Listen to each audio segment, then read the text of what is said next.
Hey everybody, thanks so much for tuning back into the channel.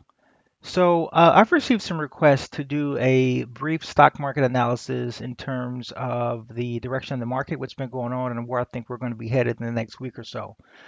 Like everyone else, no one can really predict the direction of the market, but just based on, kind of a feel, and based on indicators and directional things, in addition to what's been going on in the news, I'm going to give you guys my opinion of where I think we're going to be headed in the stock market in the next week or two, and kind of how you can play it if you're looking to do any kind of short-term or swing-term trades, and kind of how exactly what you should be looking for a good position entry.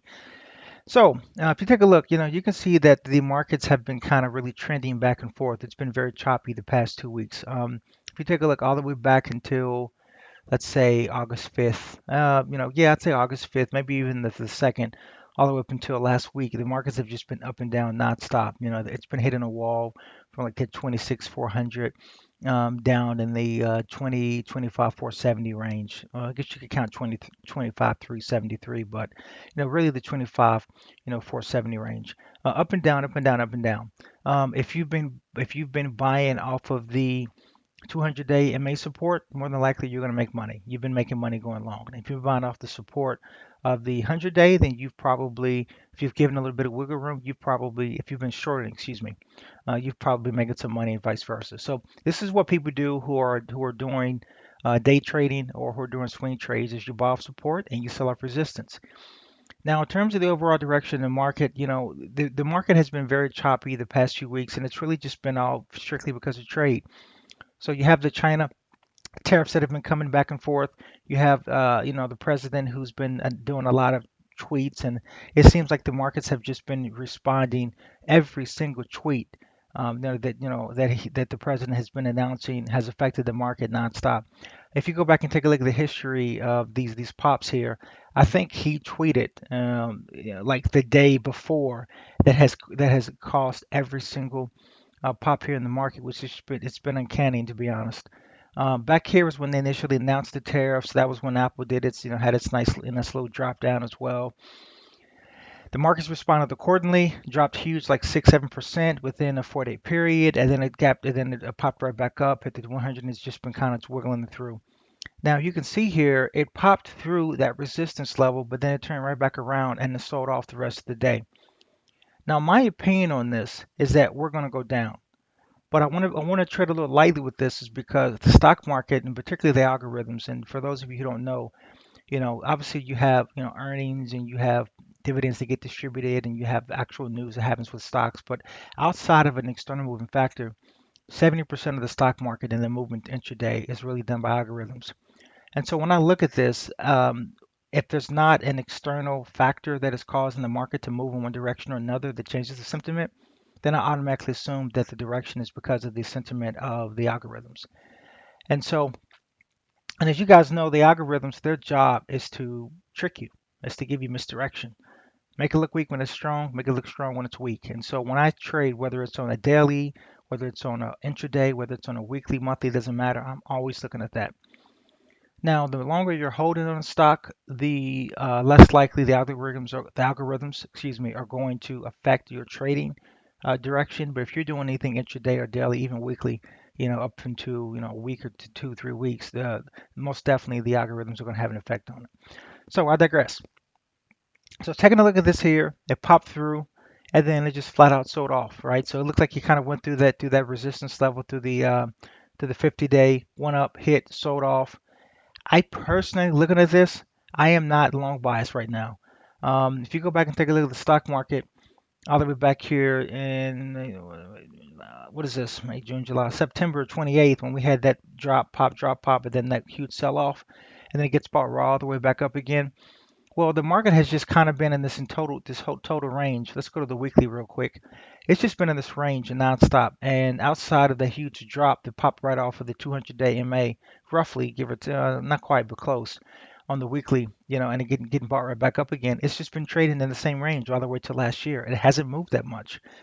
And so we're in an 11 year and so bull run, and I'm totally looking for a drop to the downside, another one, probably something along this lines. And so I think this is something to kind of get people longs trapped into the market because it pops up and then it sells off, and then I'm me personally, I'm expecting a down day Tuesday. Probably down day Tuesday, update Wednesday, maybe another update Thursday, and then down day Friday.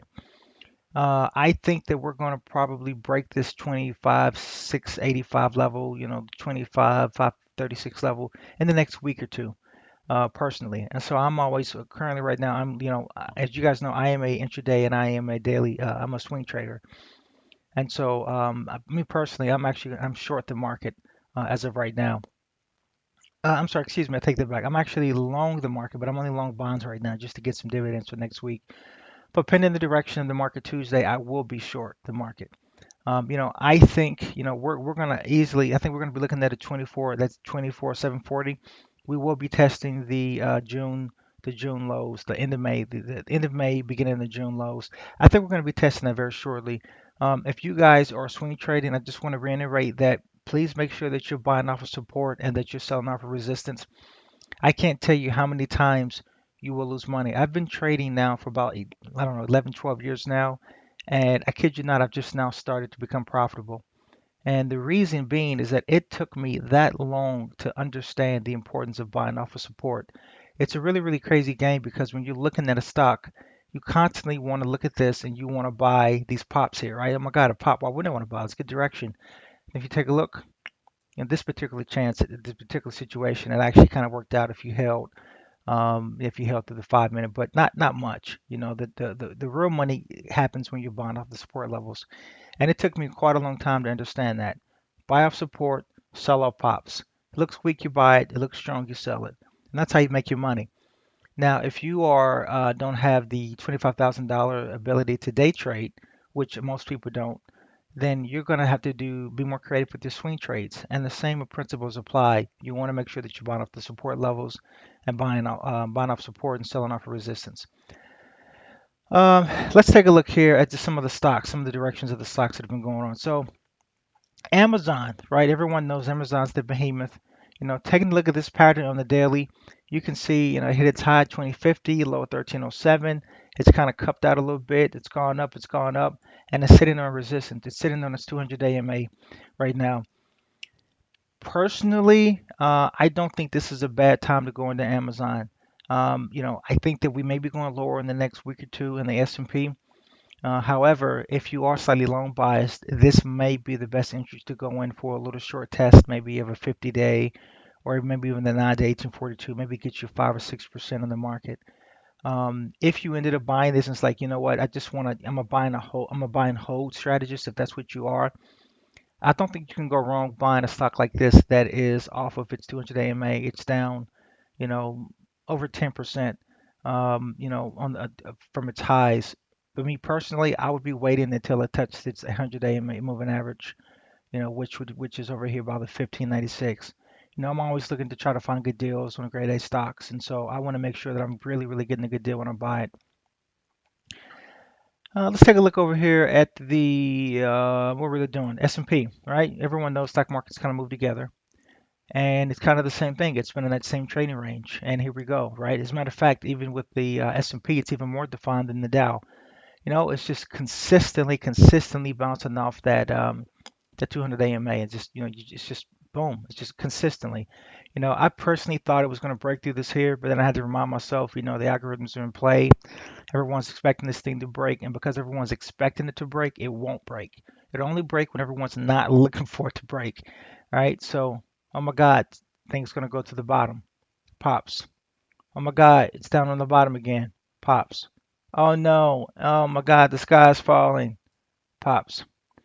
Right, and all of a sudden, oh my God, it's looking strong again. Drops.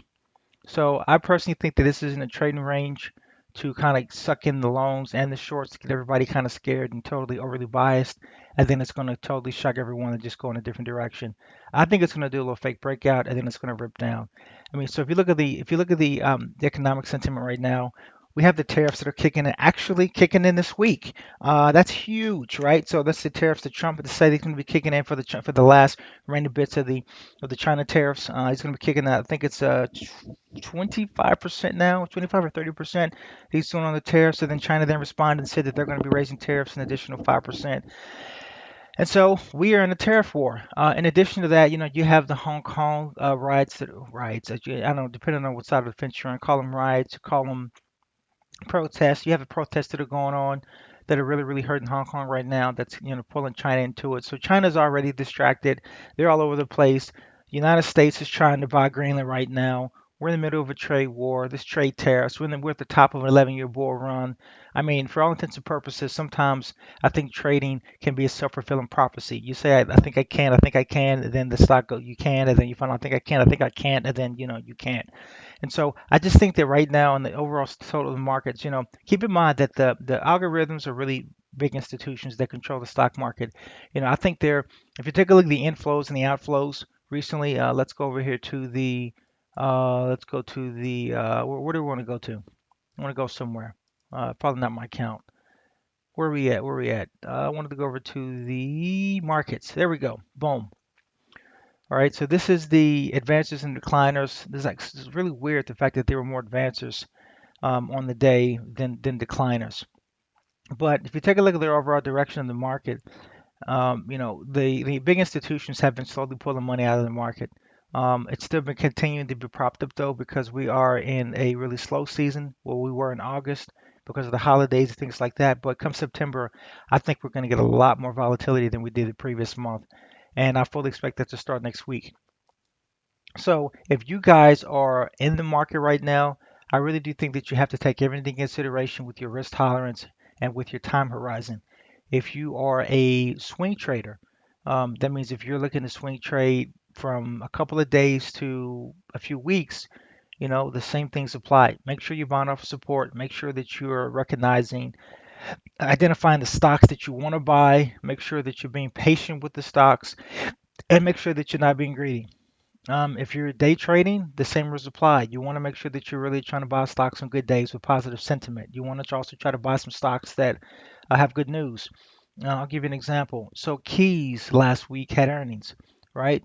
And if you take a look at the earnings, let's go with the 15. Okay, had really good earnings. What day was that? This was this day.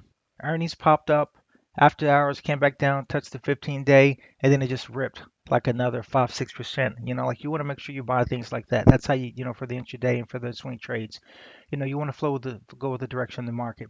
If you are a long-term investor, long-term holder, depends on when you start investing. Depends on how much money you have into them in the stock market right now. I personally, when I'm buying stocks, I am trying to absolutely maximize the best deals, and I'm trying to sell when I think there could be a little top heavy, take a little bit off the table, and then I am looking to um, you know uh, re-diversify when the markets drop accordingly. Overall, I think if you are in the stock market right now and you have some profits, I don't think it would be bad to take some off the table.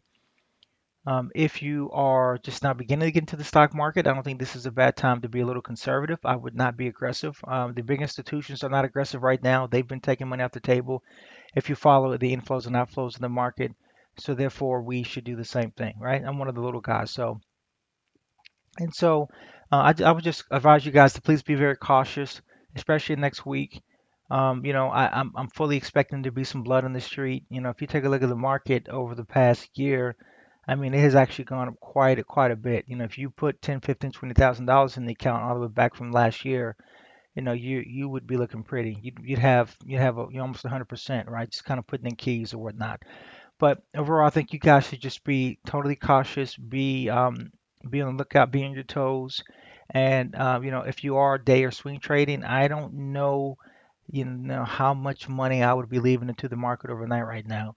I just think things are very volatile. With the protests, with the tariffs, with the Twitter fingers that things always seem to come out overnight. Market looks really strong. It's going to pop, and then the next day, you know, said president says we're actually going to 40% tariffs to change my mind. And then, Wednesday it could be, oh, I was just kidding. I just want to see how you guys reacted. So just be super safe, plan accordingly, and yeah, that's where I think we're going. So thanks for tuning in. If you haven't already, make sure that you guys hit the like, subscribe button. If this is beneficial to you at all, please make sure to leave your comments and suggestions below. As you guys know, no, this is a financial channel, but I do lots of trading. lots of swing trading, intraday trading. I'm in the markets consistently, and so I will be making trading videos and reviews on stocks, directions, ETFs, all that good stuff. So thanks for tuning in. Also, please let me know let me know what additional videos you guys like to have discussed. I will be more than happy to take your comments, concerns, likes, suggestions, put them into the comment box. And unlike most people, your suggestions will be watched and will be read on this channel. So thanks for tuning in. Talk to you later. Bye.